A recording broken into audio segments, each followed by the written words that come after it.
Morning. ഇന്നത്തെ video ഉണ്ടാക്കാൻ കുറച്ച് ലേറ്റ് ആയി പോയത് കുറച്ചധികം ഡാറ്റകൾ വരുന്നുണ്ടെന്ന്. അപ്പോൾ ഈ ഡേറ്റാസ് എങ്ങനെയാണ് നമ്മൾ മാർക്കറ്റിൽ ഇൻക്ലൂഡ് ചെയ്യേണ്ടത്, എങ്ങനെയാണ് ഈ ഡേറ്റാസ് വരാൻ നേരത്ത് മാർക്കറ്റ് റിയാക്ട് ചെയ്യുന്നത് എന്നുള്ളത് ക്ലിയർ ആയിട്ടൊരു ഐഡിയ വേണം. ഇല്ല, നിങ്ങൾക്ക് ഒരു അണ്ടർസ്റ്റാൻഡിങ് കിട്ടുന്നില്ല എന്നാണെങ്കിൽ ആ ഡേറ്റ വരുന്ന ടൈമിൽ 4:30 നമ്മളുടെ ദുബായ് ടൈമിൽ ട്രേഡ് എടുക്കുന്നത് അവോയ്ഡ് ചെയ്യുക. ഓക്കെ, അതായിരിക്കും ബെറ്റർ ഓപ്ഷൻ. കാരണം നാളെ ഡേറ്റ ഇല്ലാത്ത ദിവസമുണ്ട്, ഇനി അങ്ങോട്ട് കുറേ ദിവസമുണ്ട് ഡേറ്റകൾ ഇല്ലാത്തത്, ഡേറ്റ ഇല്ലാത്ത ടൈമുണ്ട്.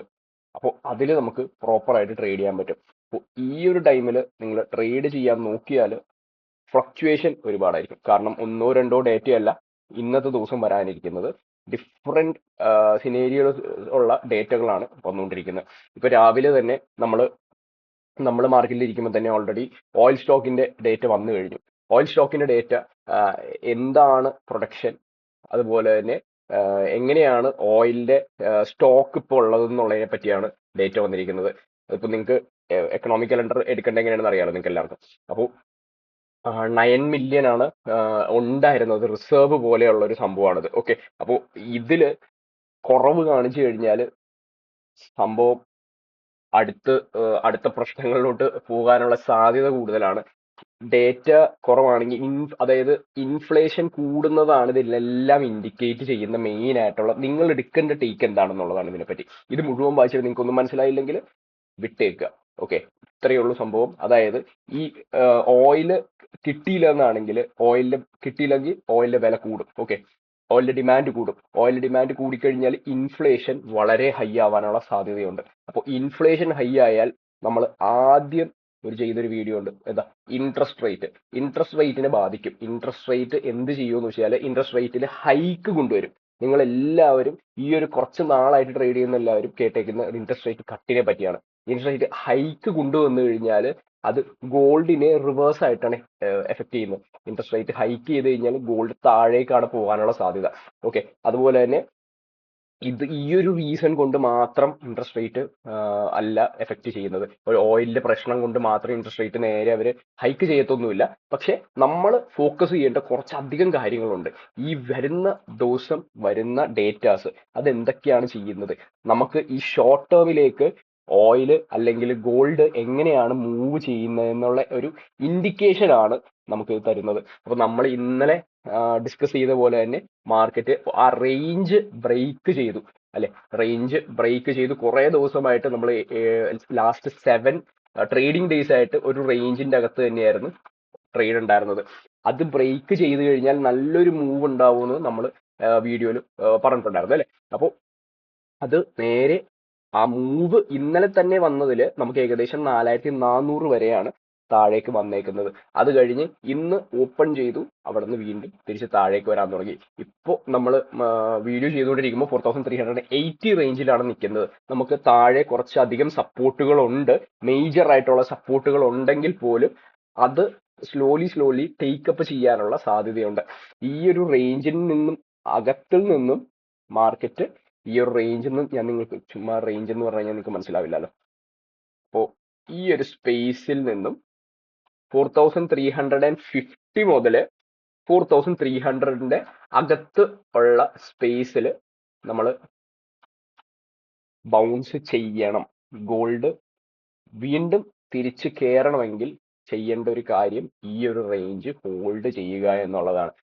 വിക്ക് വന്ന് താഴെ ഇവിടെ വരെ വന്നാലും, അതായത് 200 250 വരെ വന്നാലും ക്ലോസിംഗ് നമുക്ക് 300ന്റെ അകത്ത് തന്നെ കിട്ടണം, ഗോൾഡ് മുകളിലേക്ക് തന്നെ സസ്റ്റെയിൻ ചെയ്യാൻ വേണ്ടി. ഓക്കെ, ഇത് ഞാൻ ട്രേഡ് ചെയ്യുന്നവർക്ക് മാത്രമല്ല പറയുന്നത്. ഗോൾഡ് കഴിഞ്ഞ യുദ്ധം സ്റ്റാർട്ട് ചെയ്തപ്പോൾ ഗോൾഡ് വാങ്ങിച്ചു വെച്ചേക്കുന്ന കുറെ പേരുണ്ട്, അല്ലെ? അവർക്ക് ഇതെങ്ങനെയാണ് മാനേജ് ചെയ്യാൻ പറ്റുന്നതെന്നും കൂടിയാണ്.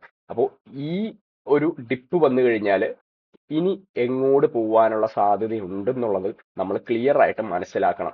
ഓക്കെ, അപ്പോൾ ഇൻഫ്ലേഷൻ കൂടിയാൽ, ഇൻഫ്ലേഷൻ ഡെഫിനറ്റ്ലി കൂടിക്കൊണ്ടിരിക്കുന്നുണ്ട്. ഇൻഫ്ലേഷൻ അറ്റ് ദ റിസ്കിൽ വന്നു കഴിഞ്ഞാൽ അവർ സ്റ്റെപ്പ് എടുക്കും, ഫെഡ് തീരുമാനമെടുക്കും ഇൻട്രസ്റ്റ് റേറ്റ് ഹൈക്ക് ചെയ്യാൻ.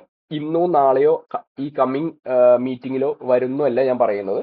ഇൻഫ്ലേഷൻ അവർക്ക് കൺട്രോൾ ചെയ്യാൻ പറ്റിയില്ല എന്നാണെങ്കിലുള്ള കേസിന്റെ കാര്യമാണ് നമ്മൾ സംസാരിക്കുന്നത്. അപ്പോൾ നമ്മൾ അത് എപ്പോഴും ട്രാക്ക് ചെയ്യണം. ഇൻട്രാഡേയിൽ ട്രേഡ് ചെയ്യുന്നവരായിക്കോട്ടെ, സ്വിംഗ് ട്രേഡ് ചെയ്യുന്നവരായിക്കോട്ടെ, ഗോൾഡ് ഫിസിക്കലായിട്ട് വാങ്ങിച്ചു വെക്കുന്നവരായിക്കോട്ടെ, ഈ ഒരു ഡേറ്റ വളരെ ഇമ്പോർട്ടൻ്റ് ആണ്. ഇത് നിങ്ങൾ മാക്സിമം മനസ്സിലാക്കുക, ഇതെങ്ങനെയാണ് പോകുന്നത്, ഇതെന്താണ് ഈ ഡേറ്റ വരുന്നതെന്നൊക്കെ. ഓക്കെ, അപ്പോൾ ഈ ഒരു സ്പേസിന് റെലവൻസ് ഇപ്പൊ വന്നതല്ല, നേരത്തെ മുതലുള്ള റെലവൻസ് ഉണ്ട് ഇതിന്. ഈ ഒരു സ്പേസ് ഇന്നത്തെ ദിവസം തന്നെ നമ്മൾ വീക്ക് ആയിട്ടിരിക്കുന്ന മാർക്കറ്റിൽ ബൗൺസ് തന്ന സ്ഥലം ഏകദേശം ഇത് തന്നെയാണ്. അപ്പോൾ ഞാൻ ഒരിക്കലും റെക്കമെൻഡ് ചെയ്യുന്നില്ല, ഇന്നലത്തെ പോലെ തന്നെ ബൈയിങ് റെക്കമെൻഡ് ചെയ്യുന്നില്ല. ഓക്കെ, സെല്ലിങ് തന്നെയാണ് റെക്കമെൻഡ് ചെയ്യുന്നത്. ബട്ട് ഈ ഒരു സ്പേസിൽ പോയിട്ട് ആരും സെല്ല് ചെയ്യരുത്. അതിനുള്ള സ്ഥലം വരുമ്പോൾ മാത്രം സെല്ല് ചെയ്യുക. ഇൻട്രാഡേയിലായിക്കോട്ടെ. ഇനി സ്വിങ് എടുക്കാൻ നിങ്ങൾ ട്രൈ ചെയ്യുന്നുണ്ടെങ്കിൽ റിവേഴ്സൽ വന്നതിന് ശേഷം, ഒരു റിട്രേസ്മെന്റ് വന്നതിന് ശേഷം നിങ്ങൾ സ്വിങ്ങിന് സെല്ല് ചെയ്തു, കുഴപ്പമില്ല.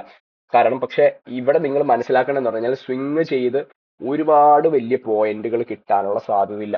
ഞാൻ 1-2 പേരെടുത്ത് പറഞ്ഞായിരുന്നു, ഇന്നലെ തന്നെ വേണമെങ്കിൽ സ്വിങ്ങിന് വേണ്ടി കുറച്ച് ക്വാണ്ടിറ്റി എടുത്ത് വെച്ചോളാം. ചെറിയ ക്വാണ്ടിറ്റി ആയിരിക്കണം, പക്ഷെ എടുത്ത് വെച്ചോളാൻ ഇൻഡിക്കേറ്റ് ചെയ്തിട്ടുണ്ടായിരുന്നു. അപ്പോൾ ഈ ഒരു സ്പേസ് വരെയാണ് നമ്മൾ എക്സ്പെക്ട് ചെയ്യുന്നത്, 300 റേഞ്ച് വരെയാണ് എക്സ്പെക്ട് ചെയ്യുന്നത്. അത് പോസിബിളി ഇപ്പോൾ വരാനുള്ള സാധ്യതയുണ്ട്. Worst case scenario market dip ചെയ്ത് സ്റ്റാർട്ട് ചെയ്താൽ, ടെക്നിക്കലി വീക്ക് ആയി കഴിഞ്ഞാലുള്ള മാർക്കറ്റ് ഹിറ്റ്സ് ഡിഫറെന്റ്. അത് വളരെ പെട്ടെന്നായിരിക്കും ഈ പറയുന്ന 4000-ലോട്ടൊക്കെ വരുന്നത്. അപ്പോൾ ടെക്നിക്കലി വീക്ക്നെസ് ഉണ്ട്, ഫണ്ടമെന്റലിയും കൂടി വീക്ക്നെസ് വന്നു കഴിഞ്ഞാൽ ഈ ഒരു സ്പേസ് വരാനുള്ള സാധ്യത കൂടുതലാണ്. കാരണം ഈ ഒരു സ്പേസ് വരുമെന്ന് ഒരു റീറ്റെയിലറും കരുതിയിരിക്കുന്നില്ല എന്നാണെങ്കിൽ അപ്പോഴാണ് ആ സ്പേസിന് റെലവൻസ് കൂടുന്നത്.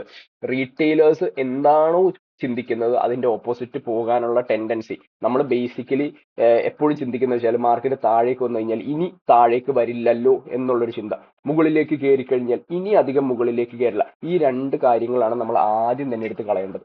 ഓക്കെ, ഞാൻ ടെക്നിക്കൽ അനാലിസിസ് പറഞ്ഞ് കൂടുതൽ പറയാൻ വേണ്ടി വന്നിട്ട് കൂടുതൽ ഫണ്ടമെന്റൽസും അതുപോലെ തന്നെ സൈക്കോളജിക്കൽ ആയിട്ടുള്ള കാര്യങ്ങളൊന്നും പറയുന്നില്ല. അതിന് നമുക്ക് സെപ്പറേറ്റ് ഒരു കാര്യം ചെയ്യാം. ഓക്കെ, അപ്പോൾ ഇന്നത്തെ ഡേറ്റാസ് രണ്ടാമത് നമുക്ക് വരുന്നതെന്ന് പറഞ്ഞു കഴിഞ്ഞാൽ ജോബ്ലെസ് ക്ലെയിംസ് 2 വട്ടം ഞാൻ ടൈപ്പ് ചെയ്തത്.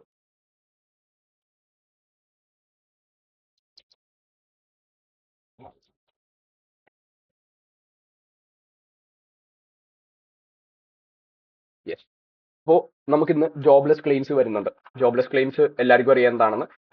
US-ൽ ജോബ് ഇല്ലാത്തവർക്ക് അവരുടെ ചെറിയൊരു ഫണ്ട് ഗവൺമെന്റ് കൊടുക്കുന്ന രീതിയിൽ അവർ ഈ ക്ലെയിമിന് അപ്ലൈ ചെയ്താൽ മാത്രമേ കിട്ടത്തുള്ളൂ. അപ്പോൾ അതാണ് ഈ പറയുന്ന ജോബ്ലെസ് ക്ലെയിംസ്.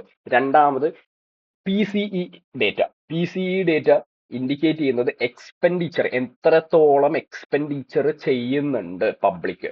ഓക്കെ, അത് കൺസംഷൻ ആയിട്ടുള്ള സാധനങ്ങളിൽ, അത് നിങ്ങൾ ഡേ ടു ഡേ യൂസേജ് ഉള്ള സാധനങ്ങളിൽ എത്രത്തോളം എക്സ്പെൻഡിച്ചർ കുറഞ്ഞിട്ടുണ്ടോ കൂടുന്നുണ്ടോ എന്നുള്ളതൊക്കെയാണ് നമ്മൾ മനസ്സിലാക്കുന്നത്. എക്സ്പെൻഡിച്ചർ കൂടിയിട്ടുണ്ടെങ്കിൽ ഓൾവേസ് ഡോളർ സ്ട്രോങ് ആയിരിക്കും. ഓക്കെ, ഇനി എക്സ്പെൻഡിച്ചർ കൂടാനുള്ള സാധ്യത അവിടെ ഇല്ല. എക്സ്പെൻഡിച്ചർ നിങ്ങൾ മനസ്സിലാക്കേണ്ടതെന്ന് വെച്ചാൽ എക്സ്പെൻഡിച്ചർ കൂടുന്നില്ല. എന്തുകൊണ്ടാണ്? ഇൻഫ്ലേഷൻ കൂടുന്നതുകൊണ്ടാണ്. ഇൻഫ്ലേഷൻ കൂടുന്നുണ്ടെങ്കിൽ എന്തായിരിക്കും അവർ എടുക്കുന്ന സ്റ്റെപ്പ്? ഇങ്ങനെ കുറച്ച് കാര്യങ്ങളാണ് നമ്മൾ ഇവിടെ നിന്ന് മനസ്സിലാക്കേണ്ടത്. ഓക്കെ, ഇനി അടുത്തത് ഡ്യൂറബിൾ ഗുഡ്സ് ഡേറ്റ. അതായത് ഡ്യൂറബിൾ ഗുഡ്സ് എന്ന് പറഞ്ഞു കഴിഞ്ഞാൽ നമുക്കിപ്പോൾ ഒരു എക്സാമ്പിൾ എടുത്തു കഴിഞ്ഞാൽ കാറ് വിറ്റ് പോകുന്നത് എത്രത്തോളം ഉണ്ട് എന്നുള്ളതാണ് ആ ഡേറ്റയിൽ തരുന്നത്. അപ്പോൾ അതേപോലെയുള്ള ഐറ്റംസ് എത്രത്തോളം സെല്ലിങ് നടക്കുന്നുണ്ട്, വിറ്റ് പോകുന്നുണ്ട്, മാനുഫാക്ചറിങ് ആയിട്ടുള്ള ഒരു ഡേറ്റ പോലെയുള്ള സാധനമാണ് ഈ പറയുന്ന ഡ്യൂറബിൾ ഗുഡ്സ് ഡേറ്റ. ഓക്കെ, ഇനി അഞ്ചാമത്തെന്ന് പറഞ്ഞാൽ ഗ്രോസ് ഡൊമസ്റ്റിക് പ്രൊഡക്റ്റ് ആണ്. ഗ്രോസ് ഡൊമസ്റ്റിക് പ്രൊഡക്റ്റ് GDP-യുടെ എങ്ങനെയാണ് GDP ബെറ്റർ ആവുന്നുണ്ടോ വീക്ക് ആവുന്നുണ്ടോ എന്നൊക്കെ മനസ്സിലാക്കുന്ന ഒരു ഡേറ്റയാണത്. പിന്നെ പേഴ്സണൽ ഇൻകം, ആ ലാസ്റ്റ് സംഭവം എന്ന് പറഞ്ഞു കഴിഞ്ഞാൽ നമ്മളുടെ എക്സ്പെൻഡിച്ചർ കൂടുന്നുള്ള കഥ പറഞ്ഞു അല്ലെ, ഇൻകം കൂടുന്നുണ്ടോ?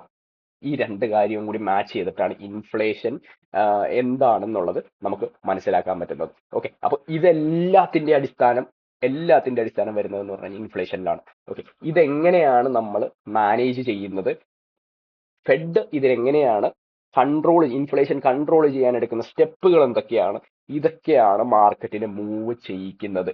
ലോങ്ങർ ടേമിലും ഷോർട്ടർ ടേമിലും ടെക്നിക്കലായിട്ട് മൂവ്മെന്റ് നമുക്ക് മനസ്സിലാക്കാൻ പറ്റുന്നതും ഫണ്ടമെന്റൽ ആയിട്ടുള്ള കാര്യങ്ങൾ മനസ്സിലാക്കി കഴിയുമ്പോഴാണ്. ഓക്കെ, ടെക്നിക്കൽ ആയിട്ടുള്ളത് മാത്രം വെച്ചാലും ട്രേഡ് ചെയ്യാൻ പറ്റും. യെസ്, ഡെഫിനറ്റ്ലി ട്രേഡ് ചെയ്യാൻ പറ്റും. പക്ഷെ നാളെ എങ്ങനെയായിരിക്കും മാർക്കറ്റ് എന്ന് നമുക്ക് പറയാൻ പറ്റത്തില്ല അല്ലെ. അപ്പോൾ ഇന്നിനി ഇത്രയും കഴിഞ്ഞിട്ട് നമുക്ക് നേരെ ടെക്നിക്കൽ അനാലിസിസിലോട്ട് പോവാം. അപ്പോൾ ഡെയിലി ടൈം ഫ്രെയിമിൽ നിങ്ങൾക്ക് കിട്ടി. 4 hours ടൈം ഫ്രെയിമിൽ നോക്കിക്കഴിഞ്ഞാലും നമുക്ക് നല്ലൊരു വീക്ക്നെസ് ആണ് തന്നേക്കുന്നത്. ലാസ്റ്റ് ഒരു 4 hours ക്യാൻഡിൽ നല്ലൊരു വീക്ക് ആയിട്ടുള്ള ഇതാണ് തന്നേക്കുന്നത്, മൂവ്മെന്റ് ആണ് തന്നേക്കുന്നത്. ഇനി നമുക്ക് നേരെ 30 minutesലോട്ടും 1 hourലോട്ടൊക്കെ പോവാം. ഇവിടെ ഇൻഡിക്കേറ്റ് ചെയ്യുന്നത് ഈ മാർക്ക് ചെയ്തേക്കുന്ന 2 ലെവൽ എന്തുകൊണ്ടാണ് മാർക്ക് ചെയ്തേക്കുന്നത് നിങ്ങൾക്ക് ഏകദേശം ഒരു ഐഡിയ കിട്ടിയിട്ടുണ്ടാവും. എൻ്റെ ഇപ്പോൾ നമ്മളുടെ അനാലിസിസ് നോക്കുന്ന ആൾക്കാർക്ക് ഏകദേശം ഒരു ഐഡിയ കിട്ടിയിട്ടുണ്ടാവും എന്തുകൊണ്ടാണ് നമ്മളത് മാർക്ക് ചെയ്ത് വെച്ചേക്കുന്നത്. ഓക്കെ, മാർക്കറ്റിൽ 2 സ്ഥലങ്ങളുണ്ട്. ഒന്ന് ബയ്യേഴ്സ് പ്രൊട്ടക്ട് ചെയ്യുന്ന സ്ഥലം, ഒന്ന് സെല്ലേഴ്സ് പ്രൊട്ടക്ട് ചെയ്യുന്ന സ്ഥലം. ഇതിൽ ഏത് സൈഡിലേക്കാണ് നമ്മൾ എൻട്രീസ് എടുക്കുന്നതെന്നുള്ളത് മെയിൻ ആയിട്ട് ഫോക്കസ് ചെയ്യുന്നത് ബയ്യേഴ്സിന്റെ കയ്യിലാണോ ഇന്നത്തെ ദിവസം കൺട്രോൾ, അത് അല്ലെന്നാണെങ്കിൽ സെല്ലേഴ്സിന്റെ കയ്യിലാണ് കൺട്രോൾ എങ്കിൽ സെല്ലിന്റെ സ്പേസിലായിരിക്കും നമ്മൾ പ്രൊട്ടക്ഷൻ, നമ്മളുടെ അവിടെ നിന്നുള്ള എൻട്രീസ് ആയിരിക്കും ബെറ്റർ. അതുകൊണ്ടാണ് ഞാൻ പറയുന്നത് സ്കാൽപ്പിംഗ് എടുക്കുമ്പോഴും നിങ്ങൾ ചെറിയൊരു സ്റ്റോപ്പ് ലോസ് വെച്ചിട്ട് മാത്രം ഓപ്പോസിറ്റ് പോകുമ്പോൾ ട്രേഡ് എടുക്കാനുള്ളത്. ഇന്നത്തെ പൊസിഷനിങ്ങിൽ ഇതാണ് ഇനീഷ്യലി ബൈയിങ് ആയിട്ട് നടക്കുന്ന ഒരു റേഞ്ച്, ബൈയിങ് നടക്കുന്ന ഒരു റേഞ്ചാണ് ഈ കാണുന്നത്. ഓക്കെ, ഇവിടെ നിന്ന് ബയ്യേഴ്സ് അവരുടെ പൊസിഷൻസ് പ്രൊട്ടക്ട് ചെയ്യും. ഇനി ഒരുപാട് താഴേക്ക് പോകുന്നില്ല, പുതിയ എൻട്രീസ് വരുന്ന സ്പേസ്, ഇങ്ങനെയൊക്കെയാണ് ഈ സ്ഥലത്തിനെ നമുക്ക് പിൻ പോയിന്റ് ചെയ്യാൻ പറ്റുന്നത്. പക്ഷെ ഇതില് കൺട്രോൾ ഇപ്പോഴും സെല്ലേഴ്സിന്റെ കയ്യിലാണ്. അപ്പോൾ സെല്ലേഴ്സ് വീണ്ടും വീണ്ടും കയറുന്നുണ്ടെങ്കിൽ അവർക്ക് ഈ ലെവൽ മുഴുവൻ ബ്രേക്ക് ചെയ്ത് കളയാനായിരിക്കണം അല്ലെ. അപ്പോൾ അതിന് അവർക്ക് എന്താ വേണ്ടത്, കൂടുതൽ സെല്ലിങ് നടക്കുക. സെല്ല് ചെയ്യണമെങ്കിൽ ആരെങ്കിലുമൊക്കെ ബൈ ചെയ്യാൻ വേണം അല്ലെ. അപ്പോൾ നമ്മൾ അതിൽ നിൽക്കണ്ട, നമ്മൾ അവർക്കുള്ള ബൈയിങ് ഉള്ള ലിക്വിഡിറ്റി ഉണ്ടാക്കി കൊടുക്കാൻ നിൽക്കണ്ട. നമ്മൾ ഫോക്കസ് ചെയ്യേണ്ടതെന്ന് പറഞ്ഞാൽ ഏത് സൈഡിലോട്ടാണോ മാർക്കറ്റ് പോകുന്നത് ആ സൈഡിലേക്ക് തന്നെ നമ്മൾ ട്രേഡ് പ്ലാൻ ചെയ്യാൻ. അപ്പൊ നമുക്ക് ഇനീഷ്യലി 2 പോയിന്റുകളാണ് കിട്ടിയത്. ഒന്ന് 4400, ഒന്ന് 4460. ഇങ്ങനെ 2 സ്പേസിലാണ് നമുക്ക് സെല്ല് ഇനീഷ്യലി പ്ലാൻ ചെയ്യാൻ പറ്റുന്നത്.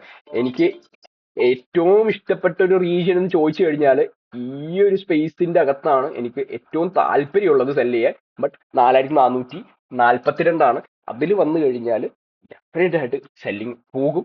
പക്ഷെ അത് വരാനുള്ള സാധ്യത വളരെ കുറവാണ്. ഇൻ കേസ് ഇവിടുന്ന് നമ്മളുടെ സ്റ്റോപ്പ് എടുത്ത് ഈ ഒരു റേഞ്ചിൽ നിന്ന് നമുക്ക് 18 എടുത്തിട്ട് 42 കൊണ്ട് സ്റ്റോപ്പ് ലോസ് വെക്കാൻ പറ്റില്ല അല്ലെ. ഇതിൽ നമുക്ക് സ്റ്റോപ്പ് ലോസ് വെക്കാവുന്ന സ്ഥലം എന്ന് പറഞ്ഞു കഴിഞ്ഞാൽ 30 മേളിലേക്കാണ്. 30 മേളിൽ സ്റ്റോപ്പ് എടുത്ത് പോയി കഴിഞ്ഞാൽ വിട്ടേക്കുക. ഓക്കെ, മാറുക, ട്രേഡിൽ നിന്ന് മാറുക. ഈ ഒരു റീജിയൻ നമ്മൾ മാക്സിമം യൂട്ടിലൈസ് ചെയ്യും. ഇതില് നമ്മൾ സ്റ്റോപ്പ് ലോസ് വേണമെങ്കിൽ നിങ്ങൾക്ക് 70 78 മുകളിലോ വെക്കാം. സ്വിംഗ് ആയിട്ട് പോകണമെങ്കിൽ പോവുക, എങ്ങനെ വേണമെങ്കിൽ നിങ്ങൾക്ക് പ്ലാൻ ചെയ്യാം. ബട്ട് മാർക്കറ്റ് താഴേക്ക് തന്നെയാണ്, ബൈയിങ് നോക്കാതിരിക്കുക. ഓക്കെ, ഇത് ഞാൻ ഇന്നലെ ഒരു കോൺട്രവേഴ്സ്യൽ ആയിട്ടുള്ള ഒരു ലെവൽസ് ഇട്ടിട്ടുണ്ടായിരുന്നു. 4400, 4000, പിന്നെ 3900. അത് ഇപ്പോ ആൾക്കാർ വായിക്കാൻ നേരത്ത് ഇനി എങ്ങനെയാണ് അങ്ങോട്ട് വരാനുള്ള സാധ്യതയൊന്നും ഇല്ലല്ലോ എന്നുള്ളൊരു ചിന്തയുണ്ടാവും. മാർക്കറ്റ് കഴിഞ്ഞ ഒരു 7-8 മാസം മുന്നേ ഇത് 5000 വരുമെന്ന് പറഞ്ഞിരുന്നെങ്കിൽ ആരും വിശ്വസിക്കില്ല. കാരണം അത് 3000 നിന്നോട്ടിരിക്കുമായിരുന്നു അല്ലെ.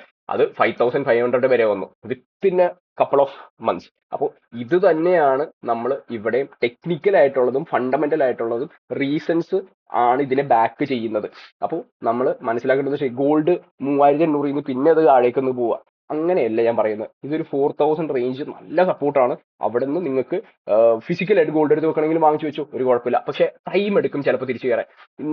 എക്സ്പെക്ട് ചെയ്യുന്ന റേഞ്ച് എന്ന് പറഞ്ഞാൽ ഒരു 1-2 കൊല്ലത്തിൽ, ഒരു കൊല്ലമാണ് എല്ലാവരും പറയുന്ന ഒരു സ്പേസ്. ഒരു കൊല്ലത്തിൽ ദിസ് ഇയർ എൻഡിൽ മാർക്ക് ചെയ്യുന്നത് 6000 എന്നുള്ള റീജിയനാണ്. 6000 എന്നുള്ള റീജിയനാണ് മാർക്ക് ചെയ്തേക്കുന്നത്. പല വലിയ വലിയ ബാങ്കുകളും റേറ്റ് ചെയ്തേക്കുന്നത് 6000-ലൊക്കെയാണ്. അപ്പോൾ ഇപ്പോൾ ഇനീഷ്യലി ആരും പറയുന്നില്ല ഗോൾഡ് താഴേക്ക് വരുമെന്ന്. ഓക്കെ, നമ്മൾ എക്സ്പെക്ട് ചെയ്യുന്നത് താഴേക്കുള്ള ഒരു പുഷ് കഴിഞ്ഞിട്ട് വീണ്ടും മുകളിലേക്ക്. അതിന് നമ്മൾക്ക് ഫോക്കസ് ചെയ്യേണ്ട 1-2 സ്ഥലം എന്ന് പറഞ്ഞു കഴിഞ്ഞാൽ ഈ ഒരു റേഞ്ച് 600 ബ്രേക്ക് ചെയ്യാതിരിക്കുക. ഫസ്റ്റ് തിങ് 600 ബ്രേക്ക് ചെയ്യാതിരിക്കുക. ഈ ഒരു റേഞ്ച് ടേക്ക് ഡൗൺ ചെയ്യുക. നമ്മൾ ഈ പറഞ്ഞ 350 മുതൽ 300 വരെയുള്ള റീജിയൻ ടേക്ക് ഡൗൺ ചെയ്ത് കുറച്ച് ദിവസം അതിന്റെ താഴെ തന്നെ ഹോൾഡ് ചെയ്താൽ ഡെഫിനറ്റ്ലി ഇതൊരു 4000-ലേക്കെങ്കിലും വരാനുള്ള സാധ്യത കൂടുതലാണ്. അപ്പോൾ നിങ്ങൾ കോഷ്യസ് ആയിട്ടിരിക്കുക. അവിടെ നിന്ന് ഇവിടെ നിന്നൊന്നും ബൈ എടുത്ത് വെക്കാതെ അവിടെ നിന്ന് ഇവിടെ നിന്നൊന്നും സെല്ലും എടുത്ത് വെക്കരുത്. അപ്പോൾ മാനേജ് ചെയ്യുക. ഇൻട്രാഡേ ആണ് ചെയ്യുന്നതെങ്കിൽ നിങ്ങൾ ഇൻട്രാഡേ മാത്രം ചെയ്യുക, ബാക്കിയുള്ള കാര്യങ്ങളൊക്കെ വിട്ടുകളയുക. ഓക്കെ, ശരി. അപ്പോൾ നമ്മൾ ഇന്ന് എൻട്രി പ്ലാൻ ചെയ്യുന്ന 2 സ്ഥലങ്ങളാണ് മെയിനായിട്ട് ഇന്നത്തെ വീഡിയോയിൽ ഫോക്കസ് ചെയ്യുന്നത്. ഒന്ന് 400 കാട്ടി നിങ്ങൾ ഈ രണ്ട് സ്പേസ് നോക്കിയാൽ മതി. 416ഉം 442. 400ൽ എൻ്റർ ചെയ്യാൻ താല്പര്യമുള്ളവർ എന്ത് ചെയ്യാന്ന് വെച്ച് കഴിഞ്ഞാൽ ചെറിയ ക്വാണ്ടിറ്റിയിൽ കയറാം, വളരെ ചെറിയ ക്വാണ്ടിറ്റിയിൽ കയറാം. കാരണം ഇത് ടേക്ക് ഡൗൺ ചെയ്യാനുള്ള സാധ്യത വളരെ കൂടുതലാണ്. ഇനി ബൈ ചെയ്യാനുള്ള ആൾക്കാരാണെങ്കിൽ നിങ്ങൾക്ക് ഈ ഒരു 60-70 റേഞ്ചിൽ നിന്ന് ബൈ എടുക്കാം. പക്ഷേ ഒരു 50യുടെ താഴെയിട്ടെങ്കിലും നിങ്ങൾ സ്റ്റോപ്പ് ലോസ് പ്ലേസ് ചെയ്യണം. കാരണം അത് എടുത്ത് പോവുകയാണെങ്കിൽ എടുത്ത് പൊക്കോട്ടെ, വീണ്ടും താഴേക്ക് ഫോള് 300 വരെ കിടക്കുന്നുണ്ട്.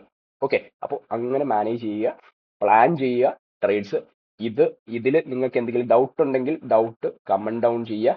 വീഡിയോ മാക്സിമം ലൈക്ക് ചെയ്യാൻ നോക്കുക, കാരണം മാക്സിമം ആൾക്കാരുടെ അടുത്ത് എത്തട്ടെ. അതുപോലെ തന്നെ ഇതിൽ എന്തെങ്കിലും ഡൗട്ടോ അതുപോലെ നിങ്ങൾക്ക് എന്തെങ്കിലും അനാലിസിസിൽ വ്യത്യാസം തോന്നുന്നുണ്ടെങ്കിൽ ജസ്റ്റ് കമന്റ് ഇറ്റ് ഡൗൺ. കാരണം ഇത് എൻ്റെ രീതിയിലുള്ള അനാലിസിസ് ആണ്. ഇത് തന്നെ മാർക്കറ്റിൽ വരണമെന്ന് യാതൊരു നിർബന്ധവും ഇല്ല. ഇതിലും നല്ല രീതിയിൽ അനാലിസിസ് ചെയ്യുന്ന ആൾക്കാരുണ്ട്. Very good for them. If it's working for you, it is your analysis. അത്രയേ ഉള്ളൂ. ഇതിപ്പോ ഞാനിതൊക്കെ പറഞ്ഞിട്ട് ഇത് വർക്ക് ചെയ്തില്ല എന്നാണെങ്കിലും കാര്യമില്ലല്ലോ. എനിക്ക് മാർക്കറ്റ് നോക്കിയിട്ട് എന്താണ് മനസ്സിലാവുന്നത്, അതേപോലെ നിങ്ങളും ഇതുപോലെ മനസ്സിലാക്കുക. നിങ്ങൾക്ക് മാർക്കറ്റ് നോക്കിയിട്ട് എന്താണ് മനസ്സിലാവുന്നത്, ആ ഒരു എൻട്രി എടുത്താൽ മതി.